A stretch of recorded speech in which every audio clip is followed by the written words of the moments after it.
This session is being recorded, and this is Sir Sibur Rahman, your English language instructor and IELTS expert. बेटा अगर आप वाकई ही अपने language skills को improve करना चाहते हैं, so I think you are on the right platform. And sir क्या होगा, क्या मिलेगा लैंग्वेज स्किल्स इम्प्रूव करके? लोग अमेजोन सीख रहे हैं, एआई सीख रहे हैं, मेटावर्स सीख रहे हैं और दराज सीख रहे हैं, पता नहीं क्या क्या चीजें लोग सीख रहे हैं और मुख्तलिफ वीडियोस को देखकर इंस्पायर हो जाते हैं, ऐसे डॉलर्स कमा लो। एक आसान सा मैं आपको स्किल बता देता हूँ, अगर आप उसको वाकई सीख लें तो आप अपने हालात बेहतर कर सकते हैं, और वो है लैंग्वेज स्किल्स। आप ये मत सोचें कि लैंग्वेज स्किल्स सीख कर मैं स्कूल में नौकरी कर लूंगी। मैं आपसे कहता हूँ आप लैंग्वेज स्किल्स को इम्प्रूव करें, साथ में एक स्किल और सीख लीजिएगा, वो है सोशल मीडिया मार्केटिंग। फेसबुक पे कैसे बिकती हैं चीजें, इंस्टाग्राम पे कैसे बिकती हैं, यूट्यूब पे कैसे बिकती हैं, टिकटॉक पे कैसे बिकती हैं। आपने देखा होगा टिकटॉक पे भी आजकल एड्स चल रहे हैं। तो आपके पास एक सोशल मीडिया मार्केटिंग के स्किल्स होने चाहिए और आपको अच्छे से लैंग्वेज को पढ़ाना आना चाहिए। So then you can start earning 50,000 rupees monthly. ये हम टीचर्स ट्रेनिंग कोर्स भी आपको ऑफर करते हैं। When you have completed your course, then you can also be a part of this course as well, and then you can start your journey towards language teaching, right? आज का session शुरू करते हैं। Sir, I want to improve my spoken English, so you are on the right platform. Channel पर नए हैं तो channel को लाइक करें, सब्सक्राइब करें, बेल आइकॉन पे क्लिक करें ताकि आपको मेरे लेक्चर्स मिलते रहें। मंथली फीस हमारी 4,000 रुपीज हो चुकी है भाई। एडमिशन फीस 1,000 रुपीज है। टोटल हमारे कोर्स की फीस 13,000 रुपीज है। 20 साल से सर पढ़ा रहे हैं, तो इस खुशी के मौके पर सर ने आपको 50% ऑफ दिया हुआ है, जो जून 2024 तक इंशाल्लाह मेरा वादा है कि मैं ये ऑफर बरकरार रखूंगा। और बस पाकिस्तान के हालात बेहतर रहे, ज्यादा महंगाई ना हो। महंगाई बढ़ती है, डॉलर ऊपर जाता है, हमारे हालात बदलते हैं और बिगड़ते भी हैं। ठीक है, कोर्स कंटेंट आपके सामने है। हम बेसिक से स्टार्ट करेंगे और उसके बाद जब बेसिक लेवल खत्म होता है, सर मुझे बेसिक्स आती है, मेरे कान पक चुके हैं ये अल्फाज सुन सुनकर, मुझे बेसिक्स आती है, एक वर्ड नहीं आता हमारे स्टूडेंट्स को। 20 साल में MA English, M Phil in English, पता नहीं कौन कौन से टीचर्स मेरे साथ आकर बैठे हैं क्लासेस के अंदर, वो कहते हैं सर ये चीजें हमने नहीं पढ़ी। आपकी MA इंग्लिश का कोई मुकाबला ही नहीं है इससे। आपने लैंग्वेज कोर्स अगर किया होता आज आप यहाँ नहीं होते। आपने एक लैंग्वेज कोर्स को अगर नहीं किया जिंदगी में तो आपको बेसिक्स नहीं आती। और ये जो कोर्स मैंने डिजाइन किया है, ये इन्हीं बातों को देखते हुए किया है कि पढ़े लिखे लोगों को भी क्या चीज नहीं आती वो चीज पढ़ाइए। बेसिक्स से आपका कॉन्फिडेंस बिल्डअप हो जाएगा इंशाल्लाह। आप within 2-3 weeks you will feel confident and you will realise that you are on the right platform. ठीक है, उसके बाद टेंसेस, मॉडल्स और कंडीशनल्स आपके एक साथ स्टार्ट हो जाते हैं। ऐसा नहीं होता पहले टेंसेस फिर मॉडल्स फिर कंडीशनल्स। आपके सामने जो है आपका टाइम टेबल भी आ गया है, आप इसको नोट कर लीजिए। मॉर्निंग, आफ्टरनून और नाइट, 3 शिफ्ट्स हमारी होती है। सुबह 10 से 1, दोपहर में 3 से 6, रात में 8 से 11। किसी भी टाइम पर आप क्लास ले सकते हैं, कोई सी भी क्लास आप किसी भी टाइम पर ज्वाइन कर सकते हैं। बस याद रखिएगा, ग्रामर और स्पोकन क्लास को वक्त पे ज्वाइन किया करें। ग्रामर और स्पोकन क्लास को वक्त के ऊपर ज्वाइन किया करें। वक्त पे ज्वाइन करेंगे तो इसमें आपका फायदा है। ठीक है, चलिए आगे चलते हैं। कोर्स पेमेंट अभी तक अगर आपने नहीं की है तो आपके सामने पेमेंट मेथड आ रहा है। हमारी कोई एडमिन पर्सन नहीं है जो आपसे डायरेक्ट बात करती है। वैसे है बहुत सारे लोग पीछे काम करते हैं, लेकिन कोई भी आपसे ना बात करेगा, ना अपना वॉइस नोट भेजेगा, ना आपका फोन रिसीव करेगा। They are not allowed to do anything, they simply forward messages. ठीक है, उसी उनको तनख्वाहें मिलती हैं और मुस्कुरा रहे हैं दोनों बैठे हुए। तो बेटा आप बस ये आप 6,500 रुपीज आप सबमिट करवाइए और 3 मंथ्स की आप एक्सेस ले लीजिए। और याद रहे, ये 3 मंथ्स के बाद भी आप हमारे कोर्स के हिस्सा बने रहते। We don't kick you out, हम आपको किक नहीं करते। जो भी हमारे सेशंस चल रहे होते हैं, सैटरडे को वर्कशॉप्स होती हैं, आप उसको ज्वाइन कर सकते हैं। आप कोर्स मुकम्मल होने के बाद कोई 1-to-1 सेशन चल रहा होता है, आप उसका हिस्सा रह सकते हैं, ताकि आप अपने लैंग्वेज स्किल्स को इम्प्रूव करते रहें। ठीक है बेटा, आज का लेक्चर शुरू कर रहे हैं, और आज का जो लेक्चर है हमारा एक इंट्रोडक्टरी लेक्चर आपके साथ हम शेयर कर रहे हैं। बहुत सारी बातें हैं आज के सेशन में। ये आप नोट्स मैंने आपको सुबह भी फॉरवर्ड कर दिए हैं, और जिन बच्चों की फीस अभी थोड़ी देर पहले ट्रांसफर हुई है उनको भी ये नोट्स ट्रांसफर कर दिए जाएंगे। ठीक है, आज का जो टॉपिक है हमारा वो है काइंड्स ऑफ अ सेंटेंस। लोग कहते हैं भाई आप बेसिक से पढ़ाते हैं, मैं बेसिक से पढ़ाता हूँ भाई। इससे पहले मैं क्या पढ़ाऊँ, मैंने तो अभी सेंटेंस शुरू ही नहीं किया है। तो सबसे जो पहली और बुनियादी बात है वहां से मैं स्टार्ट कर रहा हूँ। तमाम मुझे स्टूडेंट्स कंफर्म कीजिएगा कि आपको मेरी आवाज बिल्कुल क्लियर आ रही है। Am I clearly audible to all of you? आपके माइक के कंट्रोल्स भी आपके जी पास सर। है। Thank you very much. चलिए सर, मैं सेंटेंस बनाना चाहती हूँ, I want to speak in English. Sir मैं क्या करूँ? बेटा सबसे पहली चीज, आप सेंटेंस को समझिए। अगर आपने सेंटेंस को समझ लिया, I am 100% sure that you will have no problem. लेकिन ये हमारा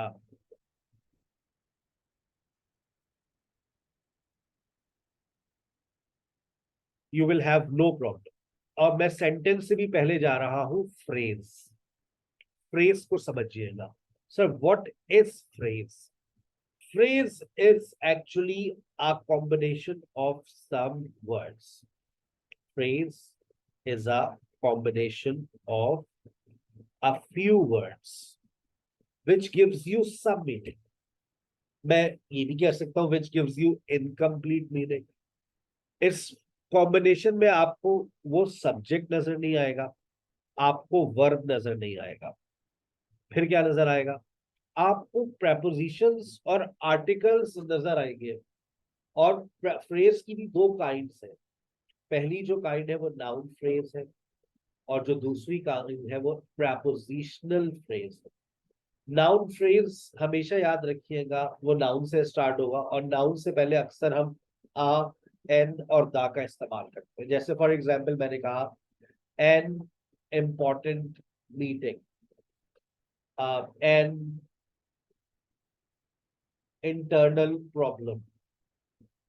अब जब मैंने ये कहा an important event, an internal problem, या मैंने ये कह दिया द बिग रेड एप्पल, तो आप ये देखें कि आपका जो फ्रेज है वो एक आर्टिकल से स्टार्ट हो रहा है, तो आप इसको नाम दे देंगे नाउन फ्रेज।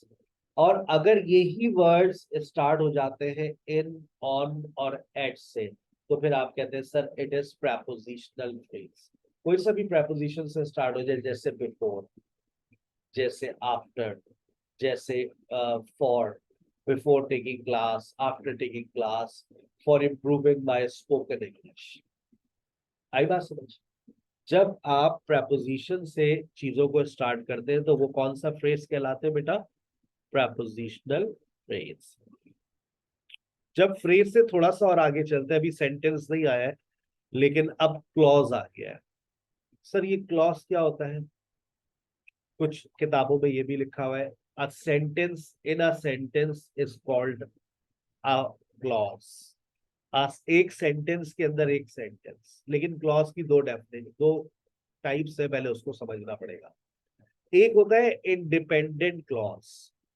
जब मैं इंडिपेंडेंट क्लॉज की बात करता हूं तो it is a complete, an independent clause is a complete sentence. For example, sir Haseeb teaches us, we understand your lecture, we understand your lecture. She shouts, she she teaches, she calls me। एक complete sentence है। मैंने इससे इतना भी बोला she shouts, it's a complete sentence। she calls me, it's a complete sentence। so when there is a complete sentence, that is called independent clause। याद रहेगा, independent clause को दूसरे वर्ड्स में हम सिंपल सेंटेंस भी कह सकते हैं। Simple sentence is equal to independent clause. आगे चलिए, दूसरी बात, अ डिपेंडेंट क्लॉज, डिपेंडेंट का मतलब क्या होता है? मोहताज। डिपेंडेंट का मतलब क्या होता है? मोहताज। A dependent clause is a group of words that also contains a subject and a predicate। आसान अल्फाजों में जो डिपेंडेंट क्लॉज होता है उसमें भी आपको सब्जेक्ट और वर्ब नजर आएगा, लेकिन मोहताज मोहताज ही हो रहेगा। जैसे फॉर एग्जाम्पल मैंने कहा, if you work hard, if you come tomorrow, आगे बोले सर। व्हेन शी कम्स, जब वो आएगी, हाँ तो सर आगे बोले। When I understand your lecture, आगे बोलिए सर। अंटिल शी कम्स, जब तक वो नहीं आएगी। आगे तो बात करें ना सर। अब देखिए ये बेसिकली डिपेंडेंट है। डिपेंडेंट का मतलब मोहताज। इसको आगे एक और क्लॉज की जरूरत। तो क्लॉज की डेफिनेशन, क्लॉज की टाइप्स बेटा आपको समझ आती है।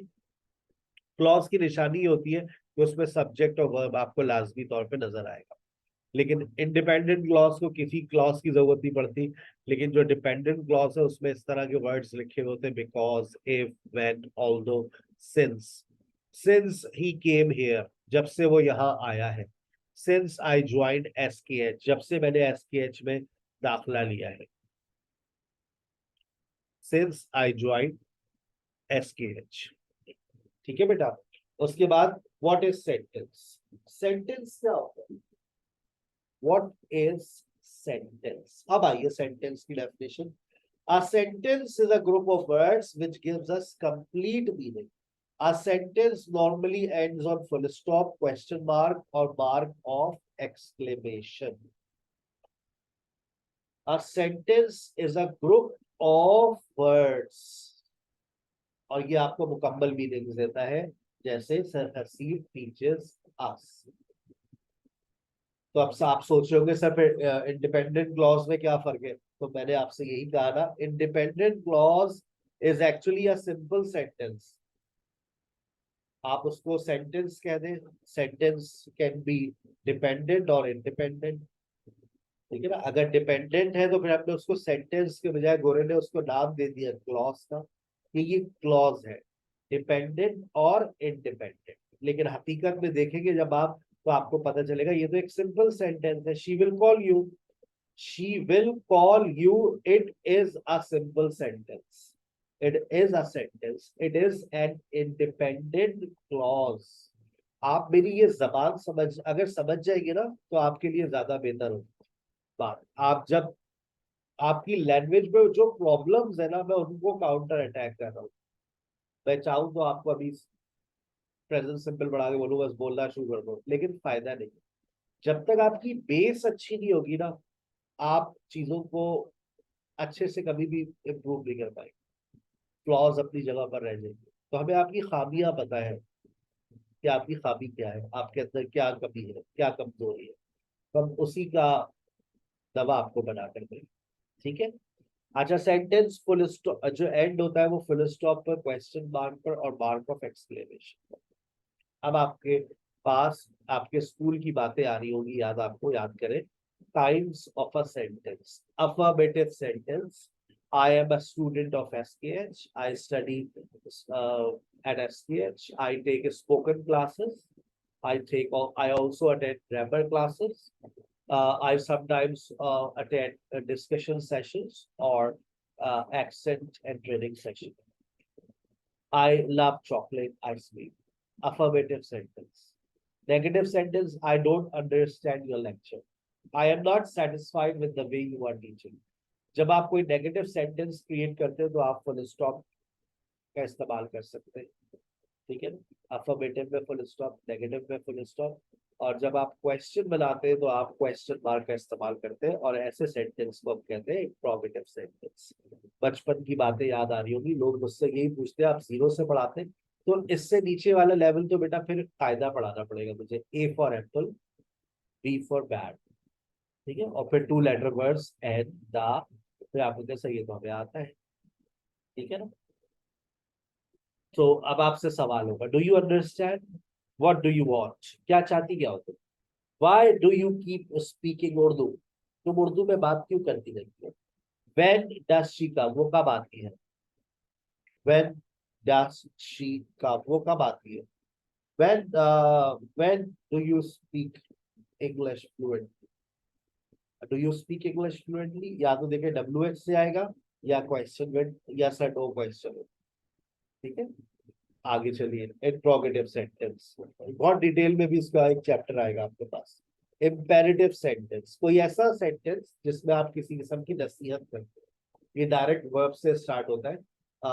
Choose close the windows please, take out the trash before you leave, don't disturb मी।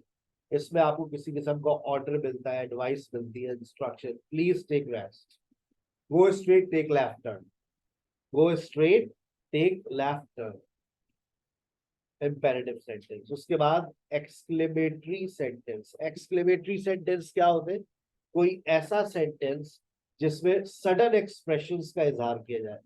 हाय अल्लाह वो मर गई, अल्लाह शी हैज डाइड, अल्लाह डी तुम्हारा भाई पास हो गया, hurrah I have pass my examination, what a small world we live in. और इन सेंटेंसेस का इख्तिताम मार्क ऑफ एक्सक्लेमेशन पर होता है। ऑप्टेटिव सेंटेंस, इनका इख्तिताम भी मार्क ऑफ एक्सक्लेमेशन पर होता है और आप इसके अंदर दुआइया जुमले कहलाते हैं। दुआइया जुमले, may you have many more, may you live long, right, may all your dreams come true. या दुआइया जुमले, अल्लाह करे आपकी जिंदगी लंबी हो, मे यू लिव लॉन्ग। ठीक है, आपके पास एक एक्सरसाइज है, मुझे बताइएगा, थोड़ी सी मेरी मदद कीजिएगा। आपका माइक, आपके पास कंट्रोल्स मौजूद है, आप माइक पे क्लिक करेंगे तो आपका माइक ऑन हो जाएगा। They are going on a vacation, बताइए ये क्या है? इंडिपेंडेंट क्लॉज है, डिपेंडेंट क्लॉज है, प्रेपोजिशनल फ्रेज है या नाउन फ्रेज है?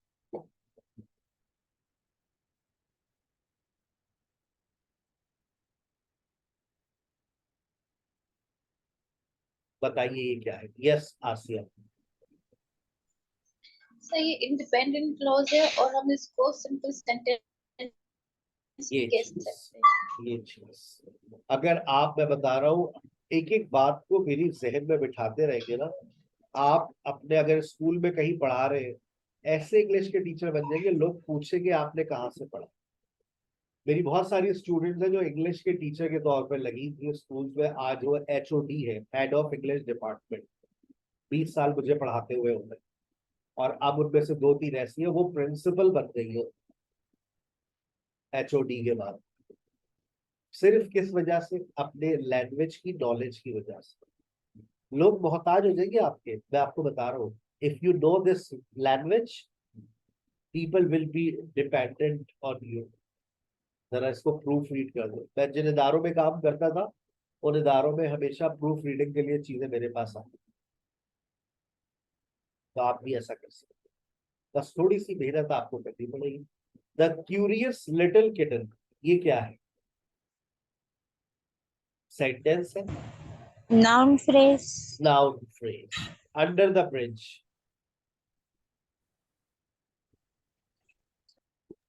Preposition Preposition. Phrase. Preposition. prepositional Phrase. phrase. Very good. When the sun sets,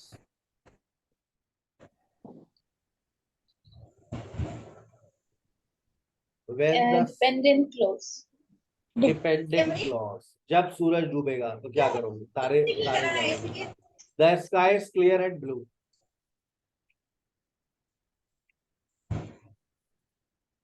sentence. कौन सा इंडिपेंडेंट। सेंटेंस? डिपेंडेंट और So independent? noun. The sky is clear and blue. Independent. ये independence clause है, यानी कि simple sentence है। A delicious chocolate cake.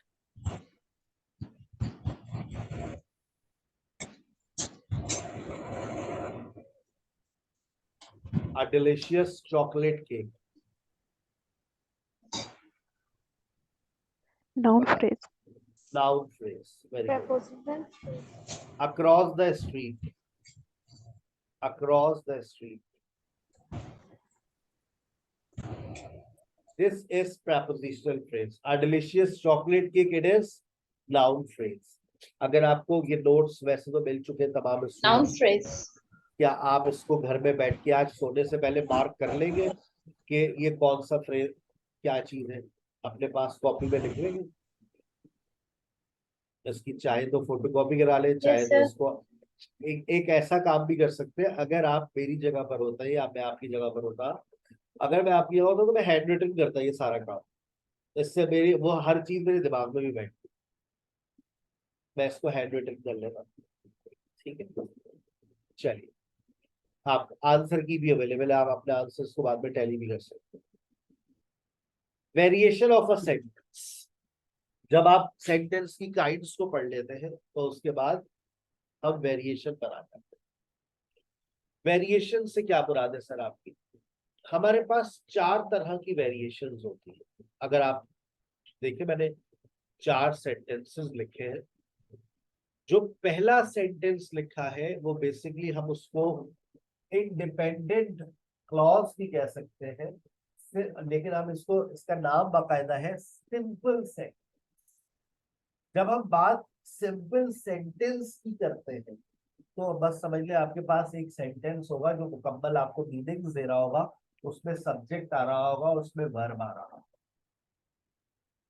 आप एक बात समझ, that is called simple sentence.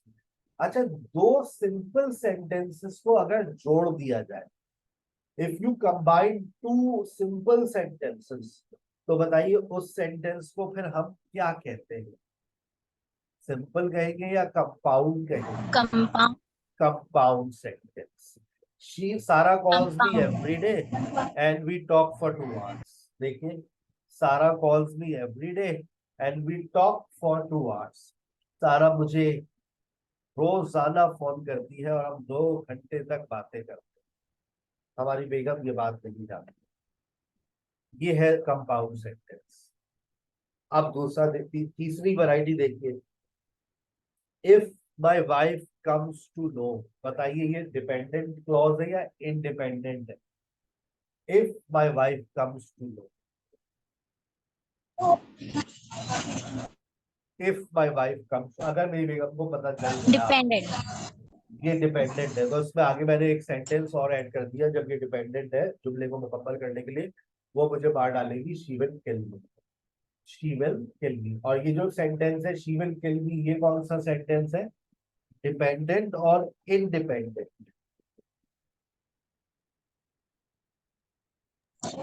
Independent. Independent. अगर एक डिपेंडेंट क्लॉज और एक इंडिपेंडेंट क्लॉज को जोड़ दिया जाए, एक डिपेंडेंट और एक इंडिपेंडेंट, इन दोनों क्लॉज को अगर हम जोड़ देते हैं तो कौन सा सेंटेंस की वेरिएशन बन जाती है? Complex sentence. Complex sentence. और जो तीसरी वैरायटी आपके पास आ रही है, चौथी वैरायटी आ रही है, वो कहलाती है कंपाउंड कॉम्प्लेक्स। तो आप लोग समझदार है सर, कंपाउंड के अंदर तो कंपाउंड, माइक बंद कर दिया करें जब बोल दिया करें। कंपाउंड सेंटेंस के अंदर तो 2 सिंपल सेंटेंसेस को जोड़ते हैं सर, और जो कॉम्प्लेक्स होता है उसमें एक डिपेंडेंट क्लॉज का होना लाजमी है। तो देखिए, मैंने व्हेन सारा कॉल्स मी, बताइए ये जो व्हेन सारा कॉल्स मी, ये डिपेंडेंट है या इंडिपेंडेंट है? व्हेन सारा कॉल्स मी, व्हेन सारा कॉल्स मी, ये डिपेंडेंट है या इंडिपेंडेंट? Depend dependent. जब भी आगे आगे एक और क्लॉज आ गया, I normally speak in English, लेकिन डिपेंडेंट उसके अंदर भी मैंने एक सेंटेंस को जोड़ दिया। जब उसमें भी Dependent. Sentence Dependent. को जोड़ दिया, दो इंडिपेंडेंट सेंटेंसेस को जोड़ दिया, तो वो बन गया कंपाउंड। तो बन गया कंपाउंड कॉम्प्लेक्स। देखें, मैंने आगे का 2 सिंपल सेंटेंसेस को जोड़ के कंपाउंड बना दिया। और कॉम्प्लेक्स के लिए आपको क्या चाहिए होता है? कॉम्प्लेक्स के लिए आपको चाहिए होता है डिपेंडेंट क्लॉज, वो भी आ गया। तो ये बन गया एक नई, ये चौथी वैरायटी बन गई जो बनी ऊपर दूसरी और तीसरी से मिलकर है कंपाउंड कॉम्प्लेक्स। और आइल्स राइटिंग और स्पीकिंग में सबसे ज्यादा यही जुमले की रिक्वायरमेंट्स होती है। अगर आप इस तरह के जुमले लिखेंगे, बोलेंगे, then you will get better grades in IELTS writing and speaking. आगे चलिए, अब आइए मैं इसकी तफसील पढ़ते हैं। सिंपल सेंटेंस समझ आता है, कोई मसला नहीं है। कंपाउंड सेंटेंस को गौर से देखिए। कंपाउंड सेंटेंस की फॉर्मेशन देखिए, मैंने जिस तरह से डिजाइन किया आपको बहुत आसानी से समझ आ जाएगा कि compound is equal to, compound sentence होता क्या है, it is equal to simple sentence. और जब दो सिंपल सेंटेंस बन जाते हैं तो वो क्या बन जाते हैं, दो या दो से ज्यादा तो क्या बन जाते हैं वो कंपाउंड सेंटेंस। अगर दो आपने सिंपल सेंटेंसेस को जोड़ा, तीन को जोड़ा, चार को जोड़ दिया, वो रहेगा क्या, वो रहेगा क्या, कंपाउंड सेंटेंस। कंपाउंड शर्त क्या है कि जितने भी जुमले जोड़ो उन वो सब के सब कैसे हो, वो सब के सब सिंपल सेंटेंसेस हो। ठीक है, जैसे फॉर एग्जाम्पल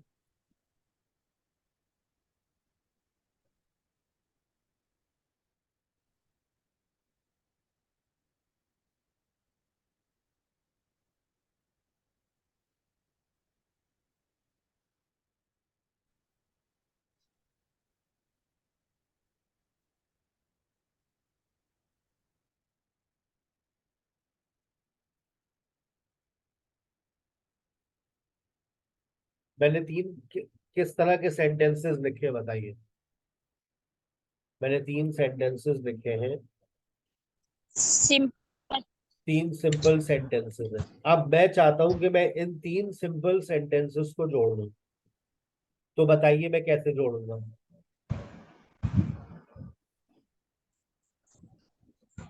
सर आप पहले तो शी हटाइए, फुल स्टॉप हटाइए, कॉमा लगाइए, और सर आखिर में से भी शी को हटाइए और क्या लगाइए,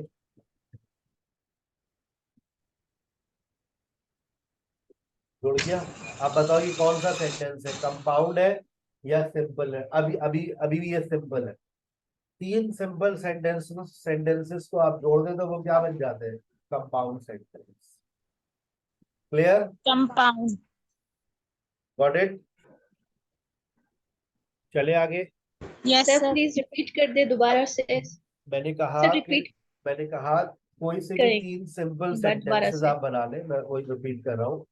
कोई से भी तीन सिंपल सेंटेंसेस आप बना लें, जैसे sir I get up early in the morning at 8 o'clock, I take shower, I prepare break, I get ready for office. आपने तीन सेंटेंसेस को बोला अलग अलग, फुल स्टॉप लगा लगा कर। मैंने कहा इन तीनों सेंटेंसेस को जोड़ दो। मैंने आपसे कहा बेटा कंपाउंड सेंटेंसेस का इस्तेमाल करें, तो अब आप देखें मेरी जबान आपको समझ आई है। अच्छा अच्छा अच्छा सर हम समझ गए।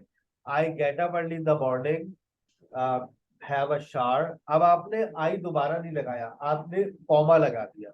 लेकिन जब कॉमा लगा दिया तो जबान पर कॉमा बोलेंगे तो नहीं। I get up early in the morning, have a shower and prepare breakfast. I खत्म हो गया, आपने कॉमा और एंड का इस्तेमाल करके अपने सेंटेंस को जोड़ दिया, जैसे मैंने यहाँ जोड़ा। She comes late, disturbs class and makes a noise। ठीक है भाई। अब आइए कॉम्प्लेक्स सेंटेंस। कॉम्प्लेक्स सेंटेंस में क्या होता है सर तो फिर जो सब्जेक्ट है सर, जी, sir I have a question. बोले सर बोले बोले। सब्जेक्ट सेम हो सकता है या बहुत सारे सब्जेक्ट भी हो सकते हैं। दो डिफरेंट जब भी सब्जेक्ट सर भी हो हम सकते कंपाउंड सेंटेंस हैं। सारा बनाएंगे मुझे तो फोन करती सब्जेक्ट है, एक हो सकता है। सारा मुझे फोन करती है, अली मुझे कॉल करता है, दो जुमले हो गए, जोड़ दो। सारा calls me and Ali SMS me, Ali sends me a text. दो डिफरेंट सब्जेक्ट्स भी लगा सकते हैं आप दोनों को। फिर आप बीच में बट लगा सकते हैं। अली वक्त पर आते हैं लेकिन सारा देर से आती है। अली कम्स लेट बट सारा कम्स ऑन टाइम। दो सब्जेक्ट्स अगर डिफरेंट हो गए तो फिर दोनों को इस्तेमाल करना पड़ेगा ना। ये तो हमारे पास सब्जेक्ट तीनों जुमलों में एक ही था तो हमने एक ही दफा इस्तेमाल कर दिया। ओके बट अगर आपके पास सब्जेक्ट डिफरेंट है तो आप दोनों दफा इस्तेमाल करेंगे। आसान सी बात है। सारा ओके वक्त पर सर। आती है, अली देर से आता है। Sara comes late but Ali comes on time. Contrast show कर दिया, बट लगा दिया। अब कॉम्प्लेक्स सेंटेंस क्या है, आप देखिए, आपको मैंने जो फॉर्मूला लिख कर दिया उससे आप बहुत आसानी से समझ जाएंगे। Independent clause plus dependent clause, यानी कि जब डिपेंडेंट क्लॉज आ रहा है तो उसके साथ एक इंडिपेंडेंट क्लॉज भी आएगा लाजमी तौर पर। After I finish my work, इसकी एक निशानी और भी है कि जब आप इस तरह का कोई सेंटेंस क्रिएट करते हैं, after I finish my work, if you work hard, when she comes, तो याद रखें, याद रखें, याद रखें, आपके पास सब्जेक्ट प्लस वर्ब मौजूद होगा। जैसे after I finish my work, आप देखिए यहाँ पर सब्जेक्ट और वर्ब मौजूद है। I will go for a walk, ठीक है ना। while watching her TV, while watching her favorite TV show, अब आप कहेंगे सर इसमें सब्जेक्ट और वर्ब कहाँ है, ये ग्रामेटिकल मीनिंग्स इसमें से कुछ चीजों को स्किप कर देते हैं हम लोग। while she was watching, while she was watching her favorite TV show, तो हम इसको ग्रामर में कैसे बोलते हैं, while watching, अच्छा लगता है ये, while के बाद वर्ब आएंगी, लेकिन उसके बीच में क्या छुपा हुआ होता है, while she was watching, she ate dinner while she was watching her favorite TV show। आप लिखना चाहे अपने पास तो लिख सकते हैं कि while watching के बीच में जो कुछ होता है तो वहां पर क्या होता है, while she was watching, because it was raining। अब देखो it भी आ रहा है, was भी आ रहा है, raining भी आ रहा है, सब्जेक्ट भी है और वर्ब भी है, लेकिन फिर भी ये बात अधूरी है, because it was raining, क्योंकि बारिश हो रही थी। तो बारिश हो रही थी तो क्या, बच्चे नाच रहे थे, डांस कर रहे थे, because it was raining।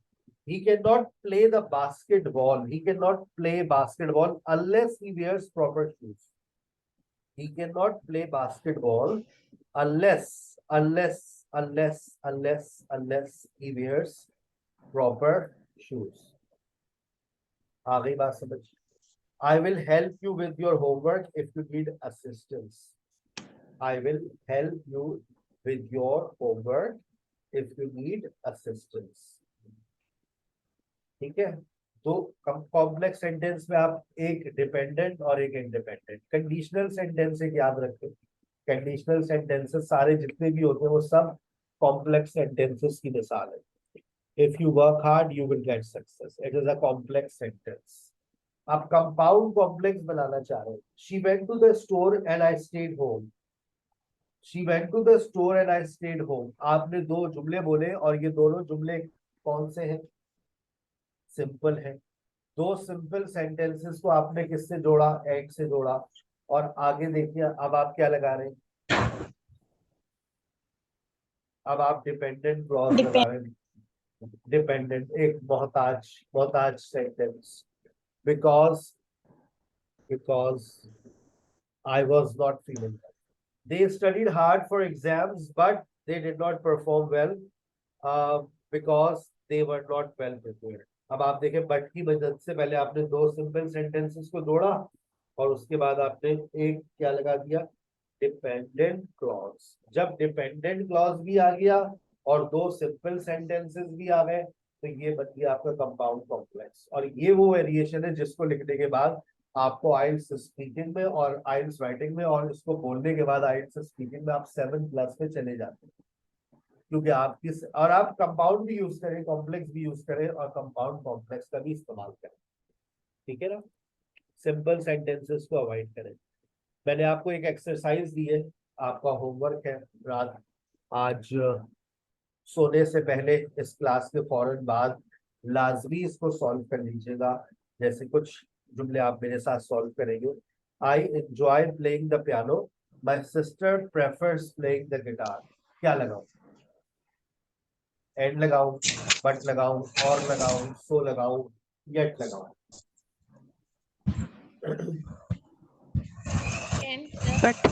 But And किसी ने कहा दैट, किसी ने कहा but. Okay, he went to grocery store, he forgot to buy milk। क्या लगाऊं, एंड लगाऊं, बट लगाऊं, सो लगाऊं, but और लगाऊं, येट लगाऊं।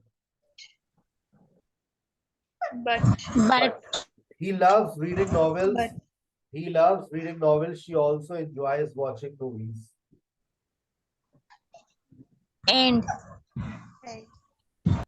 And they practice for hours, they perform exceptionally well in the concert। क्या लगाऊं, therefore या फिर so that। या And सो? येट लगाऊं? so येट लगाऊं? सो लगा। चलो आइए। so Okay. We can go for a walk. We can also stay home and watch a movie. क्या लगाऊं? and and. आइए अपने जरा आंसर्स को टैली करें और आप देखें कितनी तबाही इंग्लिश हुई है। or नंबर 5 में और, नंबर 4 में एंड, नंबर 3 में एंड, नंबर 2 में बट, नंबर 1 में बट। इसी तरह से पूरी एक्सरसाइज की प्रैक्टिस कीजिएगा। प्रैक्टिस के बाद मैंने आपको एक और एक्सरसाइज दी है।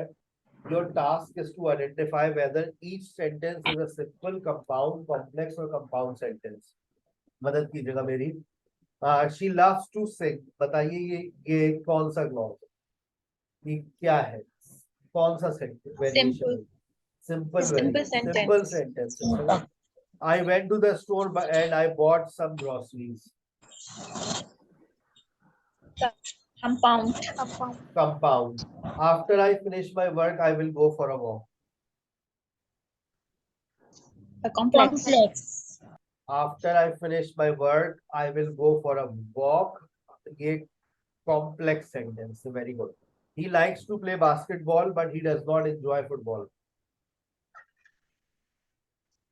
Compound. Compound. compound The complex. sun is shining, so let's go for a picnic. Complex. The sun is shining. The sun is shining. जब भी आप दो कंपाउंड सेंटेंसेस को जोड़ते हैं तो उनके बीच में जो वर्ड्स आते हैं उनको भी याद रख लें। And, so, after, but. बताइए दोबारा कौन सा सेंटेंस है भाई? compound The sun is shining, so लगा रहे। It's a compound. So let's go for. complex है ये. ना बेटा देखो, अच्छा देखो आसान फॉर्मूला बताऊं। Let's go for a picnic. complex छोड़ो पढ़ाई छोड़ो। Let's go for a picnic. हाँ तब हो गई बात। जुमला पूरा है। Let's go for a picnic. The sun is shining brightly. जुमला पूरा है। दो जुमले पूरे हैं तो इसका मतलब है सिंपल है। सिंपल है तो इसका मतलब है दो को सिंपल को छोड़ दिया तो वो कंपाउंड है। डेफिनेशन को पढ़ने दिमाग में अपना मैकेनिज्म सेट कर लो। दो सेंटेंस सिंपल है तो कंपाउंड हो गया। ठीक है ना। व्हेन द बेल रैंग, जब घंटी बजी, हाँ तो क्या हुआ? सामने वाली आई। व्हेन द बेल रैंग क्या हुआ? The student rush out of the class. complex students, ये आपका अब आप समझ लें ये Complex. सर ये कॉम्प्लेक्स है। This is a complex sentence. अच्छा इसी तरह से आप देखिए, she studied hard for the exams because she wanted to get a good grade. ये क्या है? So compound के दोनों sentence दोनों सेंटेंस से complex मुराद है. नंबर 7 जो है वो कंपाउंड है। नंबर 8 क्या है?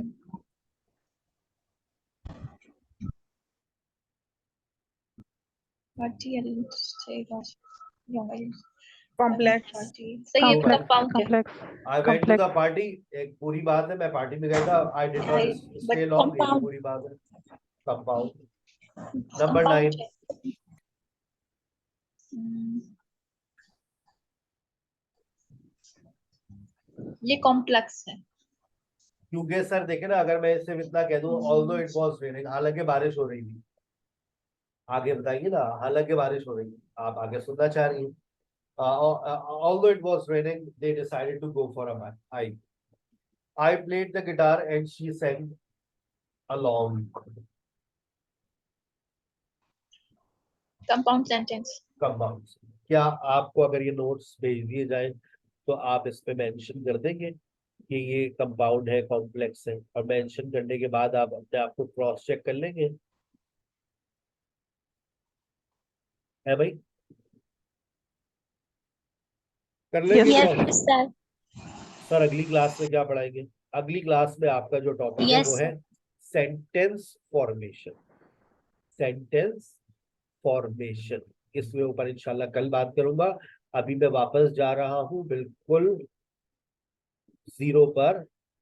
मेरे देखिए 2 इंट्रोडक्टरी लेक्चर्स हैं, ये भी आज भी मेरा इंट्रोडक्टरी लेक्चर है। मैं बिल्कुल बेसिक पे बात कर रहा हूँ, मैं भी बेसिक पर ही चल रहा हूँ, अगले 2 हफ्ते तक बेसिक पर ही चलता रहूंगा।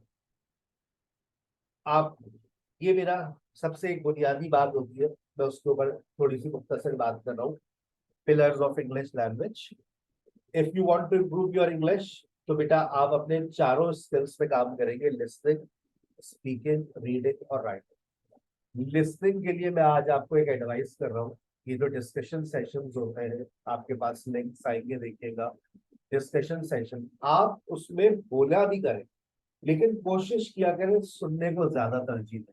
The more you listen the more you learn, the more you listen the more you learn. जितना आप सुनते हो उतना आप सीखते हो। स्पीकिंग के लिए listening is the first step, और राइटिंग के लिए reading is the first step. आप अगर लिखना भी चाहते हैं तो मैं पूछता हूँ कि क्या लिखना चाहते हैं, तो फिर बच्चे कुछ जवाब ही नहीं देते।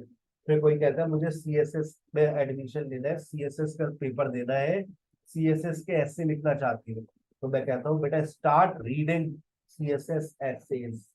आप वो 1000 वर्ड्स का ऐसे पढ़ना शुरू करें, फिर आपको आपका जहन बनेगा कि वो लिखा कैसे जाता है।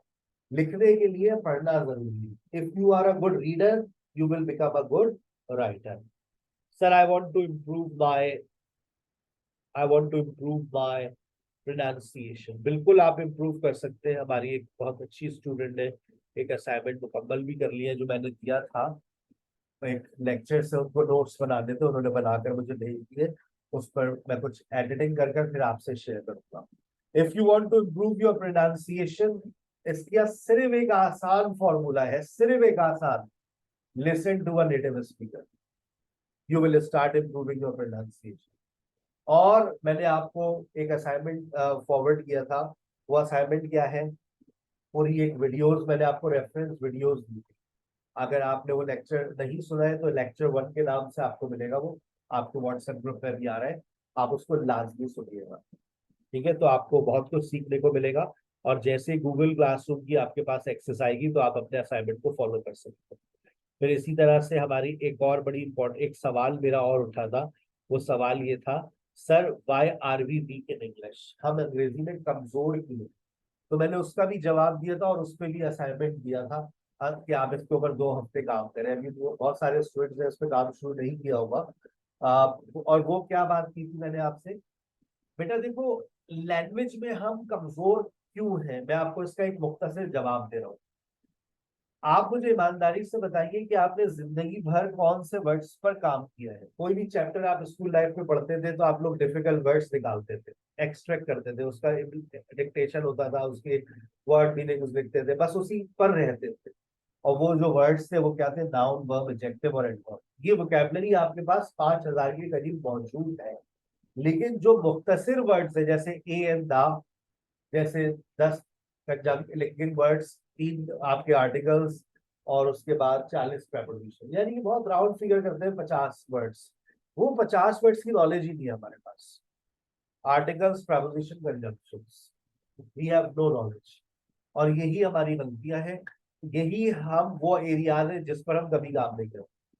आज मैंने आपको देखा कंजंक्शंस के बारे में काफी सारी आपको एक सेंटेंसेस दिए, आप काम करेंगे, असाइनमेंट को सॉल्व करेंगे तो कंजंक्शन का मसला काफी हद तक आपको समझ आएगा।